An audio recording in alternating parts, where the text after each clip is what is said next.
Om Swastiastu. Para pemirsa Mahardika Channel kemari hadir terkait dengan santet dengan narasumber Bapak Dr. Imade Arya Sigiri, MPD. Beliau adalah dosen Stahan Pukuturan Singaraja. Swastiastu, Pak De. Swastiastu. Kunapi gatri sehat? Ya, sehat-sehat. Hari ini. Hari ini kita akan berbicara kembali mengupas tentang santet, Pak De.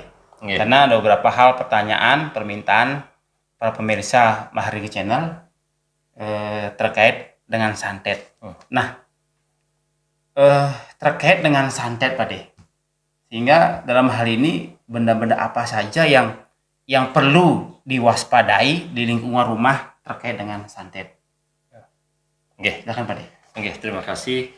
Sebelumnya para pemirsa, para pendengar Mahardika Channel yang saya hormati, sesungguhnya kalau berbicara masalah santet, saya tidak lepas dengan kajian akademis yang dilakukan oleh seorang peneliti disertasi atas nama T.B. Roni. Beliau adalah S3, beliau dari Jawa, meneliti tentang santet di beberapa wilayah yang ada di Jawa. Kemudian kami pakai acuan juga dari hasil penelitiannya dari Lembaga Penelitian Universitas Yogyakarta tahun 2005. Itu kajian santet sebagai bagian dari kearifan lokal. Beliau mengambil sampel penelitiannya itu dari daerah Jawa, seperti di Jawa Barat, di Banten.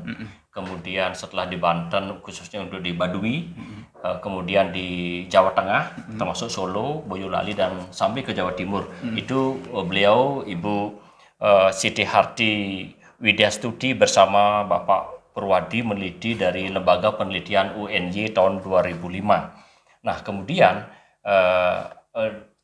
dari segi praktisi, saya tidak lupa juga beliau sangat aktif dalam dunia santet, bahkan praktisi supranatural, itu Ki Geni Saketi. Ki Geni Saketi ini sangat mendukung bahwa santet ini, walaupun di daerah Banten, khususnya di Baduy, sudah terbuka, tetapi warga Baduy sangat-sangat mempelajari santet ini sebagai warisan budaya. Kalau beliau, orang-orang atau mereka yang ada di suku Baduy, tidak diganggu alamnya, tidak diganggu lingkungannya, beliau tidak akan mengeluarkan ilmu santet ini. Beliau sangat istilahnya itu disiplin dalam menjalankan ilmu santet ini. Nah, ciri-ciri atau istilahnya itu apa, atau benda apa yang perlu kita waspadai? Yang pertama adalah ada beberapa benda yang perlu kita waspadai jika ada di lingkungan rumah. Yang pertama adalah kalau kita lihat tanah kuburan. Ya, itu menurut hasil Saripati yang saya baca dari kajian akademik itu adalah tanah kuburan yang dibungkus dengan kain. Nah, lebih lanjut, kenapa tanah kuburan, Pak De? Karena di sana banyak ada makhluk halus yang kalau di dalam tanda petik di Bali itu kumatat kumitit, atau istilahnya isi alam di sana gamang dan lain sebagainya, banyak di sana, atau makhluk halus, roh-roh halus masih gentayangan di sana. Nah, itu menurut penelitian disertasinya, kemudian Ibu Siti juga meneliti, kemudian Ki Geni Saketi juga mengatakan demikian. Dibungkus dengan kain, diserahkan di rumah, taruh di rumah, digantung di mana-mana. Itu hati-hati sekali, itu yang pertama. Yang kedua adalah rajah. Rerajahan itu baik di Bali maupun di Jawa, di Kalimantan. Rerajahan dalam bentuk menggunakan huruf. Ada huruf tertentu ya, sesuai dengan kearifan lokal masing-masing. Itu hati-hati juga. Sebab raja itu ada berbentuk huruf, ada berbentuk gambar manusia atau gambar binatang serangga. Itu hati-hati sekali, karena itu akan hidup. Biasanya kalau rajah itu dibuat oleh yang bersangkutan atau ada yang membuatkan biasanya? Biasanya ada yang membuatkan, mencari orang yang istilahnya itu supranatural, orang yang ahlinya gitu. Itu kemudian ada yang hati-hati lagi istilahnya terhadap binatang.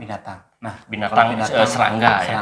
Misalnya kalau di Bali lelipan, apalagi kalajengking, Kalajengking. ledu dan lain sebagainya, yang datangnya tidak tentu. Pada hari-hari tertentu datang di kamar mandi, datang di pekarangan, itu sangat hati-hati. Apalagi ular. Wah, Itu ya. hati-hati. Di samping barang-barang itu ada lagi jenis lain, burung yang tidak kita kendaki, misalnya burung hantu datang pada hari-hari pengerupukan, itu hati-hati. Nah itu ya, benda-benda itu. Nah, selanjutnya tadi kan sudah ada beberapa benda yang sudah Pak Made sebutkan ya. Nah, selanjutnya ciri-ciri. Nah, ini ciri-ciri nih yang kiranya kena santet atau ciri-ciri penderita santet lah, gitu. Jadi ketika santet masuk kena seorang, cirinya seperti apa sih deh, Pak Deh? Iya. Berdasarkan hasil observasi kami, berdasarkan hasil kajian yang dilakukan oleh Ibu Siti dengan Pak Purwadi dari lembaga penelitian, hampir ada kesamaan dengan apa yang kami observasi, bahwa ciri-ciri istilahnya itu penderita santet, yang pertama itu adalah awalnya tidak terasa apa-apa. Nah, lambat laun ada rasa sakit di badannya. Rasa sakit ya secara menaun terus, kok sama itu aja sakitnya gitu. Misalnya kaki sakit dari sedikit-sedikit, bahkan dia sampai sakit tidak bisa jalan. Itu yang kedua. Yang ketiga adalah di samping sakit menahun, ada diiringi ada suara dan istilahnya itu bola api.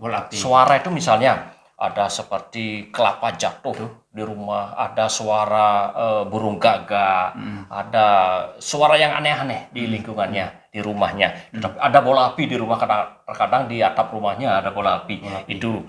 Nah, kemudian setelah itu baru muncul benda atau makhluk tertentu. Makhluk seperti saya katakan tadi, ada misalnya muncul benda, ada jarum, ada pasir, ada benda pecahan kaca dan sebagainya pada hari-hari tertentu, dengan tiba-tiba ada bunga setaman, kembang setaman ada di sana. Kemudian ada binatang secara tiba-tiba seperti tadi, kelabang, skorpio, atau kalajengking, ketunggeng itu di istilah Balinya, dan macam-macam itu yang aneh-aneh itu. Nah, kemudian dia mengalami tahap yang kelima, yaitu mimpi. Ya, mimpinya itu adalah yang menyeramkan, tidak enak, mimpinya menakutkan, dicari oleh makhluk-makhluk halus, orang pokoknya menakutkan. Mimpi yang serem-serem. Yang keenam baru memiliki halusinasi. Kadang-kadang buku dilihat kemudian seperti melihat tangan-tangan. Penyakitnya halusinasi, itu mengganggu kejiwaannya dia. Tadi itu ada beberapa ciri-ciri Pak ya yang terkait dengan penderita santet. Nah, selain ciri-ciri nih Pak, mungkin jenis-jenis santet